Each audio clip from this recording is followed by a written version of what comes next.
Happy 1st of April. Today's famous date means lots of jokes, some funnier than others. The least funny of all, perhaps, is the fact that many policies from Rachel Reeves' first budget now begin to bite. My name's Tom Harwood and this is GBN Originals. Now, the 9% national insurance tax hike that makes it more expensive to employ everyone particularly makes it more expensive to employ the lowest paid due to the slashing of the threshold at which this tax is introduced, down from £9,100 to just £5,000 when you have to start paying this tax. Also coming in this April, the abolition of the non-dom rule, a populist policy change that has sent some of the richest people in this country packing, shifting more of the tax burden to those of us who don't happen to be billionaires. Yes, contrary to popular belief, non-doms do, or should I say did, pay tax on any of the income earned in the UK. British tax was of course applied. The non-dom tax relief was only applied to income earned overseas. That kept so many of those non-doms in this country, and yet now that rate has been abolished, so many are leaving. Also coming into effect from the 1st of April this year is the 6.7% hike to the national living wage. That's something we used to be more sensibly called the minimum wage, but it was rebranded by the Tories for no reason in particular other than to confusingly compete with a voluntary scheme that the Living Wage Foundation now have to call the real living wage. Are you keeping up? Well, it's easy to see how the first of these two policies, both tax hikes on non-doms and on the employees of big firms and indeed small firms and any firms at all, it's easy to see how those tax hikes hit working people. Employers pass on higher employment costs to their employees in the form of lower wages that they would otherwise be receiving. The hypermobile super rich, on the other hand, they up sticks. They leave the UK, taking the tax that they would have paid, and often many of the people they employ too, with them. Now, the third policy in this list, the minimum wage hike, the national living wage increase, it's often spoken about as if it's an unalloyed good. A rise in the minimum wage, cheer the MPs on the left and on the right, time and time again. Indeed, in times of austerity, politicians can look very generous simply by raising that price floor for employing people. After all, it's not going to look like the government is spending or appear to cost taxpayers money. The arguments about the ensuing unemployment effects are well rehearsed. The fact is that a higher minimum wage does nothing to help more people onto that employment ladder. It simply removes the lower rungs. All else being equal, raise the cost of hiring people and fewer people are hired than otherwise would be. But there's another effect that's not so much spoken about. A socio-economic effect. And that's the impact on people earning average salaries. Now, earlier this year, the Resolution Foundation think tank produced a fascinating piece of analysis. Here's what they said. Graduate salaries have stagnated while the minimum wage has risen, leading to convergence between the two. 2 decades ago, the median graduate in a graduate job had a salary 2.5 times that of a minimum wage worker. But by 2023, the typical graduate earned just 1.6 times a minimum wage worker. So since the introduction of the minimum wage, both Labour and Conservative budgets have raised the rate relative to that of median graduate earnings.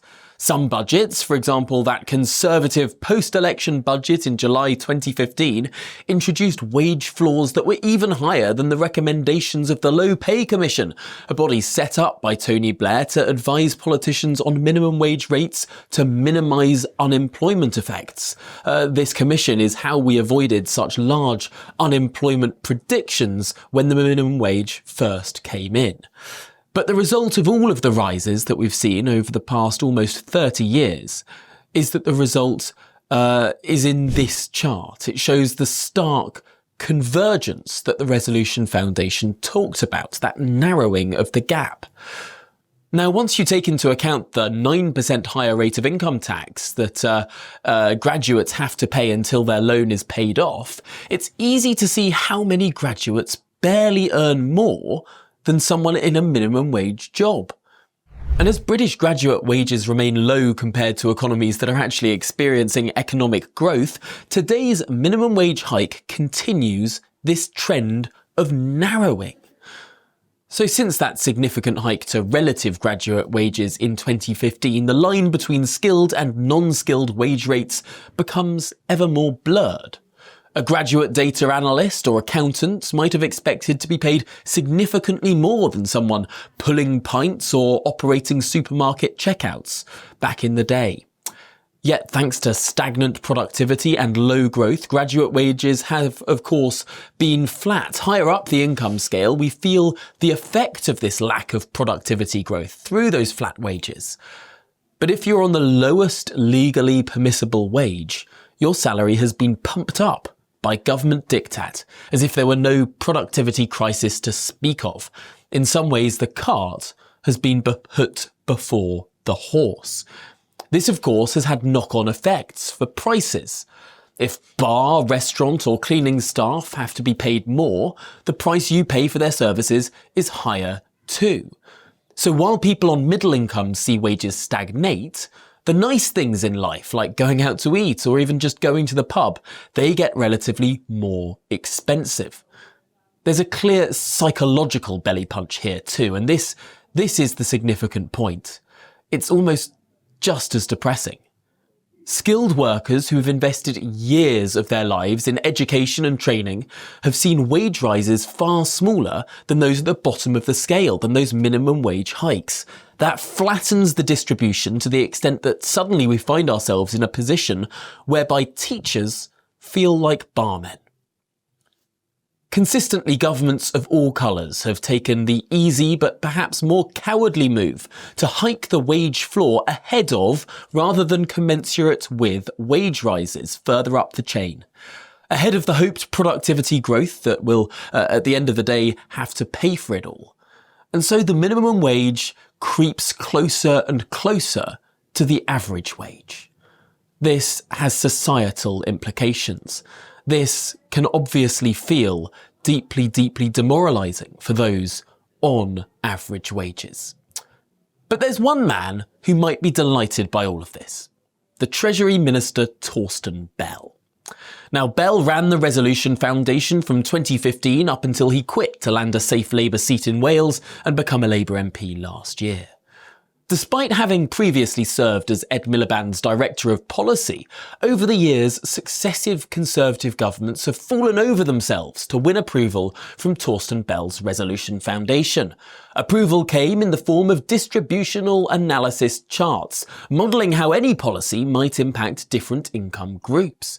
If the chart showed a policy change helped those on the lowest incomes most, it won plaudits across the media.